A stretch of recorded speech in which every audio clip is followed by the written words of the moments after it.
Okay. You are listening to the Power Ranger podcast with Kyle and Corey. We just finished up watching the first episode of the Mighty Morphin Power Rangers series that debuted in 1993. And boy, what a blast. That was amazing. Yeah, that was that was beyond phenomenal. So I guess we will start by saying that we are going to review each and every episode of one of our favorite TV shows, the Mighty Morphin Power Rangers. Many good memories, I guess, involving the show. Many Christmases with toys. A lot of Power Rangers. Yeah, a lot of sitting in front of the TV, racing home to watch. Not easy to follow the series because toys. Yeah, the toys were awesome. The toys were very, very memorable. Yeah. They bent. It was something like 17 different joint bends and. And then they would break for sure. Yeah, every time. Especially when they're getting like whipped around. Yeah. But those were like really, really high quality action figures. We'll call them. They were pretty good. Toys. They're like really. They were no little mini 6-inch. Like those were the good ones. Anyways. So, I guess we will describe the episode. The episode today is Day of the Dumpster.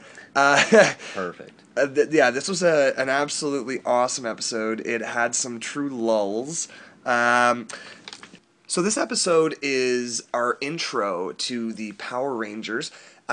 We see their, I guess, maybe origins. We see where they all come from, what their interests are in a public venue. There's a catastrophic event, and then a battle that ensues, and we are left with a new team of earthly defenders, I suppose. So the first thing that happens is we see some astronauts finding... Oh, this is great. Yeah. This is great. Finding something out in the middle of nowhere on a distant, on the moon or on a distant planet. That was hilarious. And runs up and says, "A giant space dumpster." Like, how would you know what a giant space dumpster is? And like, wouldn't you be more interested to see what it is? Oh, look, a giant space dumpster. I had that in quotations as well. So they approach it, like, very, very, like, happily. They like, trounce over to it. I don't know what they do. They touch it, or they spin it, or they touch that gem. Something. There's a big red gem in the middle of the space dumpster, which they recognize. So they touch it, and it explodes, or at least opens. Yeah, it shot open. It at least opens. Yeah. And out come five different people. It contains five in a little dumpster. 5 humanoids, all looking very weird. One of them blue faced. One of them an old woman. But we'll soon get to know these characters. Of course, these are our main antagonists, yes. Protagonists. Shit, I'm gonna have to look that one up. I have to remember what my agonists are. Antagonist is the bad guy. So there are space monsters, are creatures. They formerly ruled the universe. Pretty it weird. seems. And an unknown force has locked them in a space dumpster. But now they're out. So we're in trouble, I guess. So we cut back down to Earth. This is, I guess, the next sequence of the show. And what do we see once we get inside a local rec center? What do we see? We see a bunch of mats, random karate, and randomly a balance beam through the middle of the gym. I wrote balance beam ? Yeah, like lawsuit ! It's in the most random spot of the gym. Who's spotting? Who's coaching? Yeah. This is a teenager doing like presumably front flips, back flips, like dangerous sparring with no equipment. I also wrote dangerous rec center. Yeah. That's one of my notes. And no I equipment agree. in sparring. There were spinning kicks being performed, like double spin kicks. They're expecting not to hit. Zach was really letting him go, and Jason didn't seem to mind that they had no gloves and no shin guards and no headgear on. But I guess they're that good though. They just control their bodies well enough. So balance beam lawsuit, Bulk and Skull, they walk Bulk in and Skull. Right there. and That's crazy. they pretty much immediately attempt to sexually assault the two female Power Rangers. They walk in and demand dates. That's how you do it. As if this is an ongoing issue that like they want it and they're gonna get it. I just was really horrified the moment that all started. These two small girls, like trying to stop this like 300-pound presumably football player. Like you wouldn't not lie, like put him on your O line. Like you would if you're a coach, you're recruiting this motherfucker. Big giant man. And his skinny ass friend who chews gum all the time. Pale ass what's Skull. with him? Yeah, he always has. I think he always has the camo, the army camo, and some sort of handkerchief on his neck. So yeah, his attire is interesting, but that's not the important part. But then they go to learn karate. Yes. Okay. In the karate class. So yeah, and he's still wearing the jean jacket over the gi. After these two are excused from the possible crime they've just committed of like harassing two poor ladies, I guess we as an audience are presented with a giant class of karate students, I guess, or I don't know what discipline it is. I assume it's karate. Like a bunch of white belts, and then we assume our main character Jason is in charge. I believe it. He looks pretty good. His sparring was pretty good. And in the middle of some basic warm-up, he stops the entire class to single out his friend, a new member to the class, Billy, and begins to show him what I can only describe as an impossibly long combination, like a sequence that would take weeks to master, and just Clearly saying, not check for this a beginner. out, left, right, spin, kick, whatever else. I didn't pay attention. I was too busy writing these notes. prancing around. And he's like, okay, I got it. Like, why would you take everyone's time to give I'm gonna give a personal session here. I'm just gonna, Everybody throw stop. out some fucking help. So, yeah, and then as you said, we have two people interrupt class, or what I thought they were interrupting. They're actually joining Bulk and Skull. Yeah. So they come in wearing The same clothes they had on top of a gi. Yeah. Like a vest over top of the white gi. White belt. Why would you ever do that? Denim vest. Yes. Like, I don't know if the goal was to intimidate or to I think just show so we know who they are. Like in the show. Like, just so we're like, okay, those two are the bad guys. Yeah, fat guy and skinny. Yeah. That's not going to cut it. Exactly. We need denim and whatever. I didn't even notice. Like, probably army boots, pink army boots. He's probably wearing. Skull was likely wearing pink army basically boots. like Ernest Goes to Jail. He goes into jail and has the vest anyways. It's the same thing all the time. So Jason gives a personal, and then the class is broken up by an earthquake. Yes. A random earthquake. Yes, and what is that? What I was busy writing down during the earthquake was that the ADR lines, like the lines that were brought in afterwards that they didn't think of or they didn't get clearly, were very present in this episode. Like, there's many times where just someone had their back turned or a mask or they're inside a Zord or which we'll be introduced to soon. And they'll say something that's clearly there to help us, like, to mediate the situation. So where we would have said, I don't know what's going, like, why did no one explain that?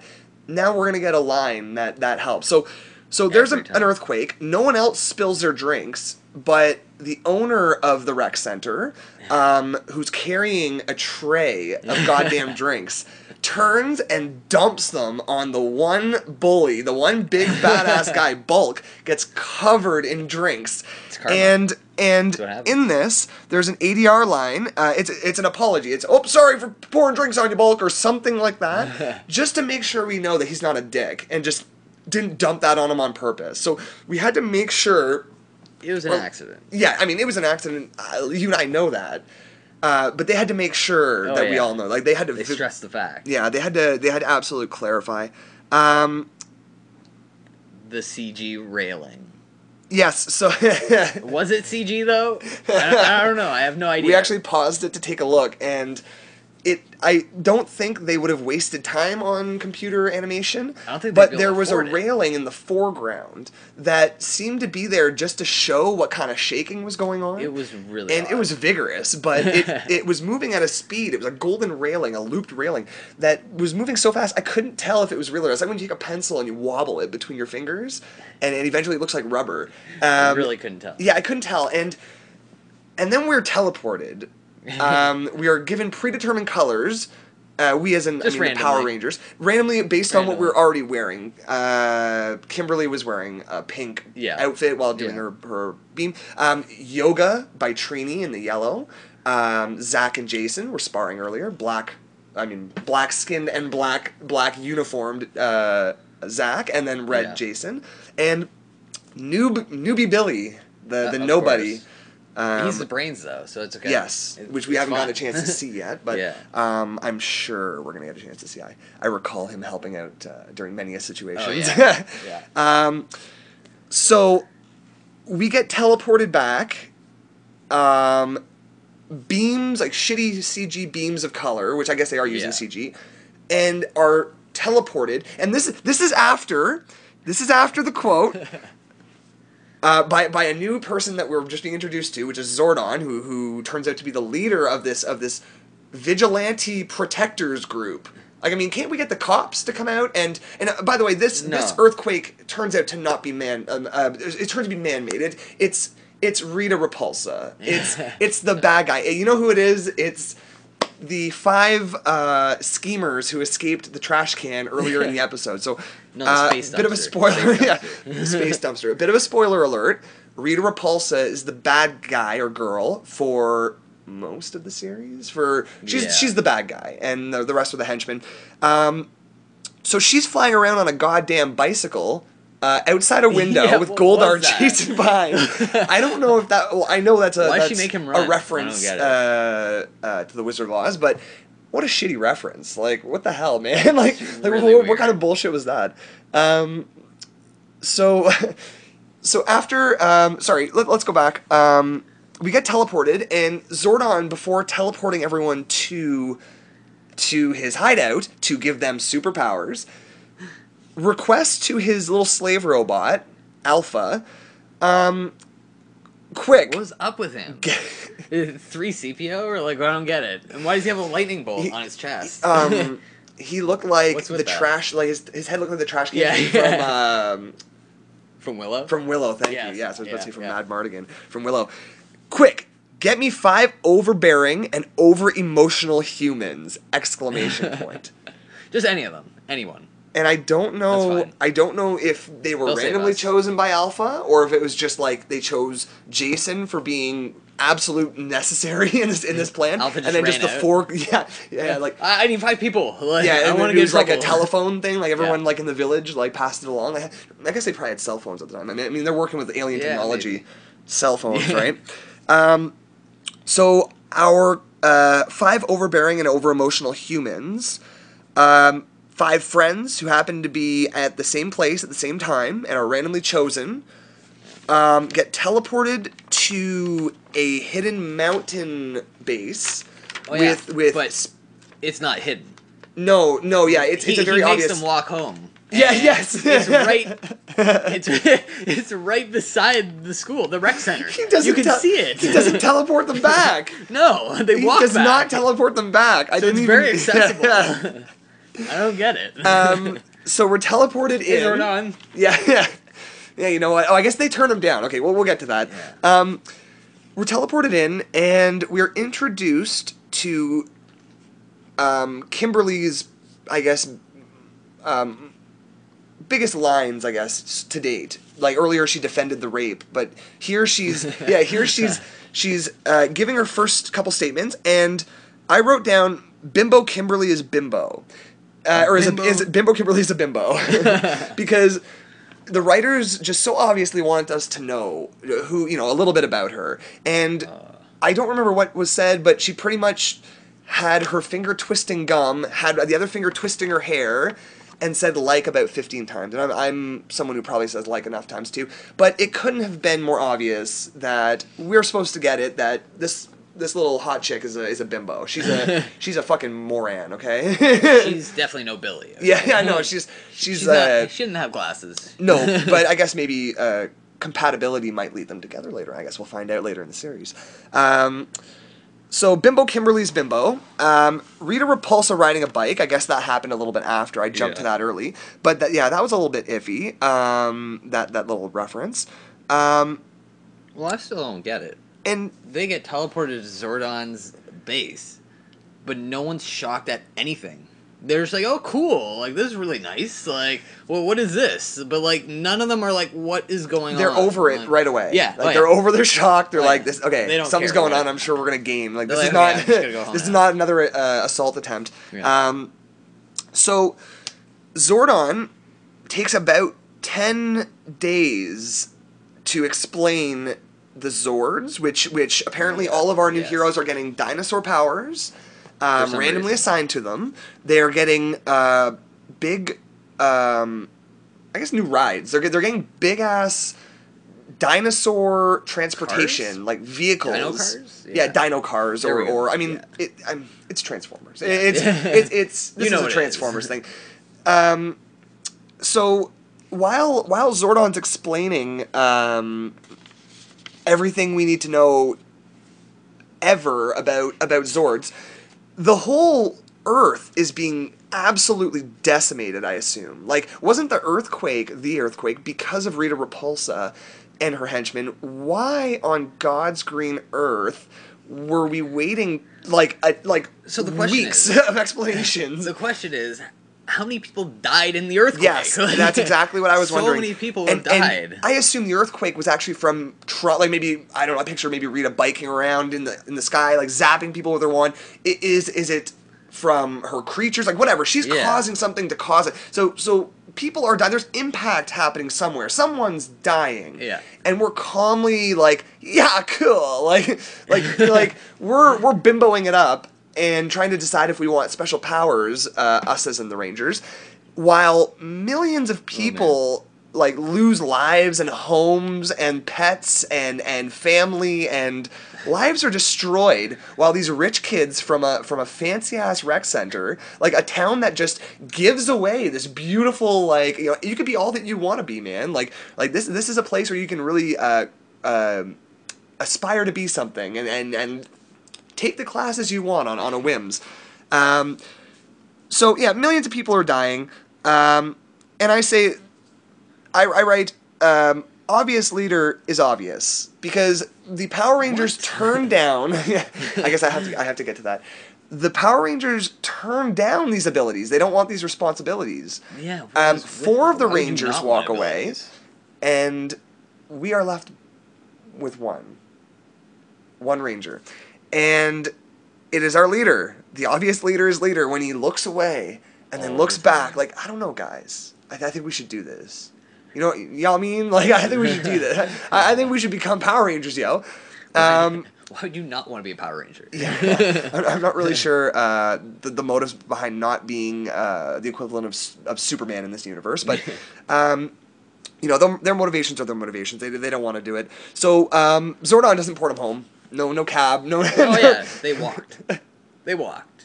So it was that close. Yeah. Go home. Walk home. Rita's out to get you, but I need you to go away. To get away. Go on. Get out. Go on now. So the Power Rangers are walking in a canyon, and we are finally introduced to the Putty, which is the Foot Clan, right? I mean, of the Ninja Turtles. Yeah. I mean, they're the They're bad guys guy in in unitards. Yes. They're wearing like full body lycra, with putty masks, and they're wearing jock straps. By the way, I noticed big bulges in their crotchal area, and I couldn't help but look. I don't know. Well, you wouldn't want a Power Ranger kicking you in the. Yeah. Okay. So this is strategy. Okay, this is exactly. not like there's dudes under there. Those are masks. And those are guys like There's a who fight. train nonstop. Oh no, sorry, they don't train. These are guys. These are guys who, in a video game, would be the guy that shows up 100,000 times, who just gets fucking massacred. Stab him once and he's dead. Yeah, you just like run through and just chop 50 of them in a row, and then you get to the guys who are important. These guys are made of shit. These guys are made of mold. Right? Yeah. And I don't remember. I don't think I heard his name yet, but our gray-haired, grade-faced, our puppeteer kind of like. I forget his name, but he's like the sculptor. Yeah. Our sculptor, our Imagineer, we'll call him. So apparently he can just sculpt anything. It appeared. And put it through an easy bake oven. Yeah. That's basically what they're doing. Yeah, that was a makeshift. And I also have down here that why would Rita not just get more people to sculpt more monsters? Yeah, she could have a whole like factory thing going here. She could really get like a. She could kill Zordon in like 2 seconds. She should have already invaded. Bunch of monsters. Where has she been between the time she got out of the dumpster? She was in the now? dumpster. Yeah, she was in the dumpster, but she's had some time. So what I was getting at was, it appears that this Imagineer takes turds and puts them into the mold. These are brown logs, and I don't want to get like too crude here. Like I want to move on quickly, but this appears to be that he has harvested fecal matter and has placed this in an oven. Is this true? Like what the hell am I looking at? These are these weird clay-like substance, but didn't look like clay. These putty men come out gray, like silver, shiny. That's one thing. They go into the oven brown, like poo brown. Yeah, pretty dark. So yeah, we'll let the Imagineer go with that. So brown clay, gray soldier putties. Rita takes a look down to see how she's doing, and she has a goddamn crosshair in her telescope. Oh my god! She's looking down, and I'm thinking she's about to snipe. I assumed she was gonna shoot her, but then who is she staring at? I think it was the girls. One of the girls. The two Power Rangers. Trini or Kimberly. Yeah. I pictured Jason, but she had a crosshair, and I just pictured like an exploding head, like I thought it was gonna happen. And done. Like just one down, 4 to go. The rest of the series, like that's how we open. We open on a death of a female cast member. But maybe she had troubles with cast and crew. Maybe it was written in from the beginning for an emotional bump right off the bat. But either way, I was thinking someone was going down by sniper shot. I'm sad that we're probably not going to get to see any more sniper action from Rita Repulsa in the future. They come back, and it's a telescope. Yes. From another planet, or wherever they were. Wherever she gets them manufactured. Yeah, but hold on. I'm already amazed that it wasn't a gun, but then it becomes a telescope that's HD. Like, unlimited zoom. She got right down to every grain from of other hair, planets. strand of hair on these people's heads, man. Like she all was you able have to to do is sell that technology at that time, and you would have been rich. Yeah, and then she can just hire. You would own the country. Now we can get to something a little bit more, something we can understand here. We're gonna start, getting some guns, getting some foot soldiers. Yeah, exactly. Get those putties some legal ammunition, right? We're gonna invade. Legally? Now, yeah. Let's apply, right? Yeah. So Rita Repulsa is gonna run an army, and presumably take over the world with her putties, who make a noise that I can't really describe. I wanted to write it down, but I just wrote putty noise. It sounds like someone. Pretty close. It sounds like a prepubescent boy being drowned in a swimming pool. like I don't know where they got it. That is terrible. Yeah, I'm aware, and I'm just wondering why they had to do this. And drown a poor boy. It does sound like that. Yeah, and I mean, in the 90s too. I mean, we're talking 1993, probably production 1992. I mean, they don't have this kind of technology. They probably can't save the recordings. They're probably going to have to drown a fresh boy every they did this every one putty time. noise. Yeah, they did this one time. The putty noise, and I'm assuming they did it more times. I'm thinking that they killed a boy to get that putty noise, and they just lost they just can't keep track of the audio, so they have to kill a child every time they get a putty to get an authentic Jaws kind of when. Oh no, I'm gonna forget his name. Jaws. Oh no! When he swims down, I'm just gonna say him before I wait too long to get the name. He swims down, and we are revealed the one-eyed Ben. Ben Harper. Oh no! Now I'm losing all the names. Ben Gardner's boat. Yeah. Oh man. Yeah. Then he finds a big tooth, right? Yeah. So he finds a tooth. And the dead person too. Yes, exactly. Ben Gardner, the dead person. Yes. So he freaks out underwater, and we hear the same. Yeah. So Richard Dreyfuss, maybe. Why wouldn't they just hire him? Maybe to do that? they drowned Richard Dreyfuss every single time, brought him back to life, and did it again for every single time they needed that noise. Why to death? He did that. He didn't die. No, but they need like a long recording. They need. You're right. I mean, that was even further ago. They couldn't risk that. I mean, here they have the technology to bring this human being back to life. Why wouldn't they do it? So I'm thinking they drown Richard Dreyfuss in a swimming pool a couple times an episode just to get the authentic drowning sound. You need that. There's screams during transitions of scenes as well. Yeah. I'm hearing when we go to commercial break. Oh no, there's a big one. Goldar was talking to Rita.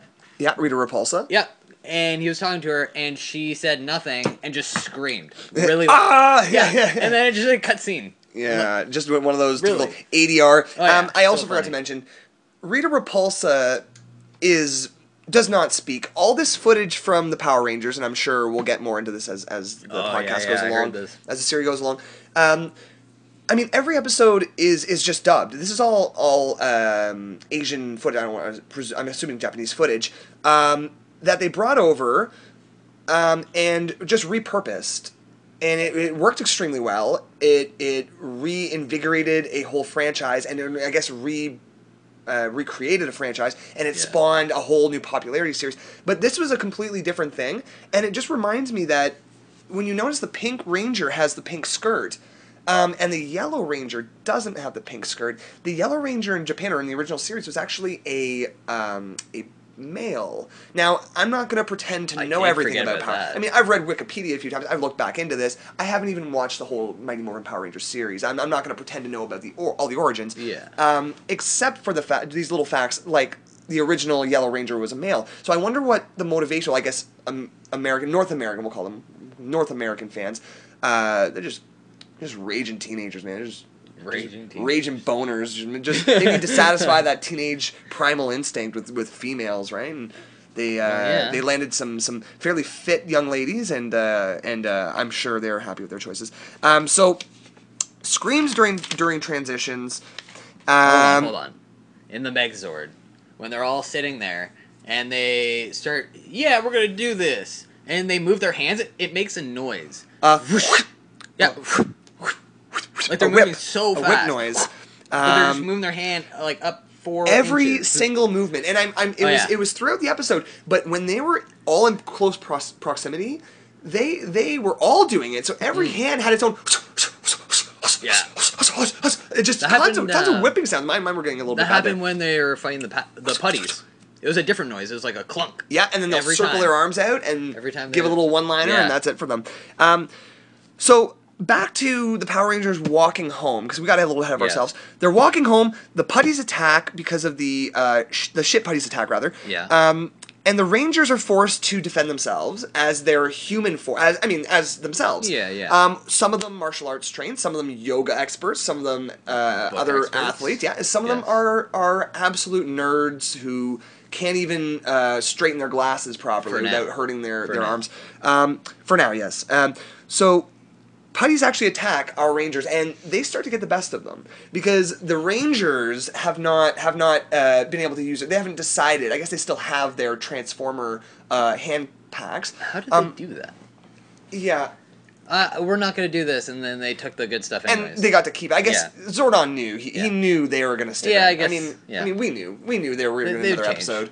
Yeah, I mean, if Jason says so, right? If they walked home and just went to bed, that would really be a bummer, man. The whole series, I mean, pretty much has to stop there. 5 random people. Yeah, it's that easy. Yeah, I actually like the idea of that. We'll go get. I'll be one for sure. I would junior. So I have here breakdance fighting. Look, they're breakdance fighting. We have Zach. Everyone else is sort of just trying to defend them. They're getting attacked, like gang attacked, and Zach busts out some goddamn Vanilla Ice, and like you hear this like boom, boom, boom, boom, like 90s hip hop. He breakdance attacks the putties, who breakdance attack him back. I'm not sure if that's what I saw. That's what people do these days. I guess you mirror your attacker. They get in a breakdance fight, and dude doesn't use his basic. I mean, he has his own spin on martial arts, I'm sure, but he doesn't. He's the trainer. Yeah, he is one. He's training everybody else. Both of him and Jason are trainers. So Jason's using basic martial arts. Zach, however, is using some spin attacks on the ground. He gets whipped. Either way, all the Rangers get whipped into a pile on top of each other. Jason last. I'm assuming the actors got injured because I mean that was some high impact acting, and then it happens. It's time. The Power Rangers are about to become the Power Rangers. The 5 teens who were over emotional way back when, a few minutes ago when we met them, are ready to take on the world. They bust out their handheld little adapters with a coin in it. We'll get to that later, I'm sure. They bust out the handheld transformers. Yeah. They announce their names and their dinosaur. I should know this. Yes, their dinosaur. I mean, I was overthinking, but how would you know? Did Tyrannosaurus? Did they tell them that? I don't. To yell out your name and I might have to rewatch this. I might have to rewatch this episode already. Okay, so Kimberly, when you go to do it, you're gonna have to say your name, then your dinosaur. Okay. Okay. Just make sure. Okay. Or it won't work. So they transform. They absolute shit kick the putties. The putties, now we see what they really are. They were brought up to be. Terrible. We were to assume that they were going to be a true challenge. Now for the rest of the series, guys. Spoiler alert: the putties, they're not going to do shit. They're unfortunately weak. They're just a warm up for the main course, which will be a new bad guy, a new boss, pretty much every episode. That gets enlarged. Yes, and it sticks to a formula, which we'll get to. Today's bad guy was main henchman Goldar, who is the blue-faced puppet man who carries a sword and has wings early in the series, but I do believe he gets them taken away early in the series, which could be this episode. Yeah. Could be what happens later in the episode. So the putties are taken care of. We see Power Ranger weapons, which, again, get removed. Like, there's a lot of changes that happen throughout the series. It's pretty weird. Yeah, and the Power Ranger weapons, there's swords, there's daggers, there's a bow, there's a whole bunch of different weapons. They use them, they attack the putties. We'll see those again later, briefly. But they get removed because they're kind of, I guess, I remember them selling those in the Walmart with the Transformer, like, handheld like a belt buckle, whatever. Yeah, but I remember them selling them, but they're adapters. Early on, whatever we end up calling them. But I remember them selling the weapons, and it didn't last very long. So I'm sure it was just selling weapons to kids is bad. I mean, like, I'm sure they just moved away from their weapons. Whatever point, I guess they didn't really have a choice because it was already from the original series. The footage was already recorded. We see the weapons. They're gone. The putties are attacked and killed. Oh, yeah. Or they just disappear when you defeat them. Goldar with wings comes in. But was he big the entire time? No, he came in small at first and led some putties in the city now. They just appear in the city. Oh, yeah. He had to fly down. Yes. And once he hit the ground, they appeared. Yes. They out of thin air. Yes, and that's how it's done. And he commands, or at least he gets involved in the skirmish. Trini does a weird backflip that gets her. She does a backflip. Like the footage is just a front flip in reverse. You can clearly see that. And then the Rangers get into their Zords. They realize that they need. Oh no, hold on. They defeat They defeat. Yes, they think they defeat the putties and Goldar. The putties, yes. And then Goldar grows, and he grows when Rita, as suggested to her by her helper friend, the sculptor, the Imagineer. Hey, Rita, you should throw your wand. You should make him grow, or what? I don't know. I ruined it. Yeah. And suggests to the person who clearly knows what she's doing what to do next, which she agrees. It's time. I've kind of to go big. She was going to turn around and kill that guy. Yeah, she should have. Yeah, she should have eaten him, pooped him out. Put him in the oven. Oh yeah, made and some just more putties. made him back up. himself. Let's get back into this You factory. kill him and then you just make him again. Yeah, I wonder if That's how you do they it. can actually remake any of the main henchmen. I wonder. That's something we'll have to look into. I'll get Be a pretty the good idea. our helpers on that, our volunteers. So Goldar's big. Our Power Rangers instinctively know to call their Zords, which are machine versions of their dinosaurs that represent each Ranger. They get each in of the them, cars first. yeah. Right? So each Yes. one is its own Zord. They get under the Zord. They Yeah. go. I don't think there's any battle before they come No. together immediately to Yeah. form a Megazord. I think it's Megazord. I think that's the name. I'm gonna have to do Megazord even that more research. shoots guns and it's a car still. It's the man. Megazord Yeah. is the large man. He has a sword too. I remember as we had I had the large toy. You had one too. So what did they combine into?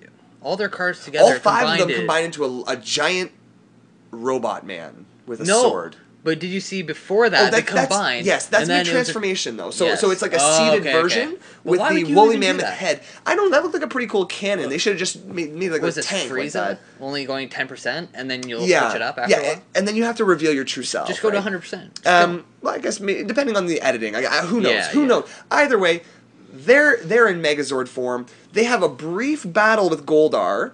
Very brief. Yes. I wrote down here, Billy. Billy pronounces that. The Zord backhands Goldar, sends him flying back, like Yeah. brutally injured, probably broken nose, I assume, Yeah. shoulder popped out of place. Oh yeah, destroyed. Billy immediately reacts to the rest of the group as, it barely hurt him! Like, what do we do? Like, I don't know what you think an injury, or like, what you think progress is, but that was progress, bro. Like, you If did he a pretty gets good up, job. It's not progress. Yeah, Okay, I mean, you smoked him. He got dropped. I mean, do it again. Okay? Billy's expecting a one shot. Yeah, and that's also an ADR line. Everyone's using hand motions to tell us what they want.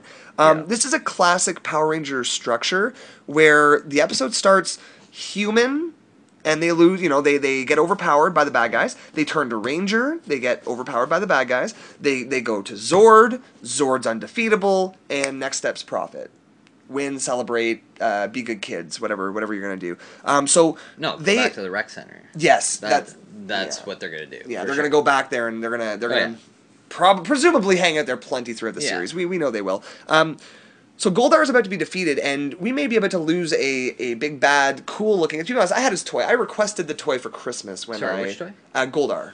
Yeah. I requested Yeah. that. I like. Goldar- He's a cool guy. Goldar pretty Yeah. cool. He's a badass. he In got terms of defeated Power pretty- Ranger, I guess in pretty Power Ranger easily. terms. So Goldar is about to be defeated. In the last minute, he bails. I mean, let's face it. The main bad guys, they're a bunch of pussies, man. Like they're a bunch of Oh, yeah. they're a bunch of cowards. Oh, yeah. Every time they're about to be defeated, they don't take it like your everyday bad guy who just accepts defeat, gets beaten. Oh yeah, they get hit. They get like an injury, and they're like, "Okay, I'm just gonna take off. I'll Minor come back scratch, later. That's right? cool." Like, Teleport away, you won't see yeah, the last this of me. doesn't matter. Gone. I'll just attack you tomorrow. So Goldar, the big battle. Goldar is defeated. He heads back to the moon where Rita is, I believe. Is it on the moon? I think or is so. it another planet? I think the moon. I think they're found on another planet. Then Or they just in migrated to the space? moon. They're Yeah. somewhere. They're on a solid. Yeah. So they're back at their lab. Rita freaks out at Goldar, which again I believe he loses his wings for this. They don't explain. They don't explain it very well. It takes a long time for Yeah, them to I'm explain not it. sure because Yeah. I don't recall it. We're gonna have to Wikipedia that. Yeah. Yeah, and also I noticed it's the original Goldar voice too. They changed the voice to a much more rugged kind of voice, and here is a little bit more high pitched, I believe. Yeah, and what we get is the bad guys lose, the good guys win, Goldar bails. It's your typical good first episode.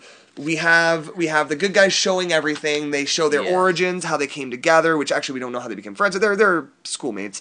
And also, I noticed too that they're never supposed to escalate battle. That's what Zordon said. You never escalate battle unless Rita forces you. I think so, but I think I also took a note on something else. Never use your powers for yourself. Yeah, okay, so Or they something had like the that. three rules, What was but that? one of them. But like, if you want to save people, he's telling you not to. No, I think what he means is Or not I think what he says personal use. for personal gain. So I can't So like, if I'm like wanting to go to the store or something, I can't just turn into a Power Ranger. Use the costume, just rob them. Oh yeah, for sure. And just be like, yeah, it's I was cool. thinking. I'm I was Power thinking Ranger, more okay? for like I don't know academic purposes. I don't know what I thought. Maybe martial arts. You just wear the suit and Well, like yeah. transform and compete. I don't know if they let over you the suit. smoke the guy with those boots. Yeah. So, you know, we end with one more before the freeze frame and the do our traditional Power Ranger noise. We end with one more moment, and it goes to our Pink Ranger friend Kimberly, who says something. I should have written it down. So stupid, it fries Alpha. Yeah. It Oh yeah. her She humor. said she couldn't put her head in, or it was uncomfortable to put her head in her mask because of her hair. So she didn't want to be a Power Ranger. Oh, So it fried him. His circuits get scrambled. Yeah. At the mere thought of human. He even says human humor. Is that what he says? Earthly humor, something like that. He's shocked. I forgot about that. But Yeah. I think he did. And then we get the song, we get the freeze frame, Bandai promotion, or whatever the case. And that's it. And it's done. That's it. Yeah. First episode's done. So it's in the books. Power Rangers, episode 1, the dumpster babies. What was it again? The day of the dumpster. I mean, we've pretty much ran through the whole thing. Episode 2, actually. Food fight. Which I can't wait to see. I remember that as a kid. I do believe there's a pig bad guy. It seems like it. If I recall. So this has been the Power Rangers podcast. You can follow us on Twitter and on Facebook. Are we doing? Yeah, sure. Why not? Facebook, Twitter. Yeah. I got it all written down here. We got an email account too, but we're gonna get Facebook and Twitter. We'll post that, announce it. We'll get you guys following us. So if you enjoy the Power Rangers as much as we do, you can follow us. We're gonna be breaking down each and every episode, probably every other week. But just keep checking in. Have a good night, guys, and enjoy your podcast listening.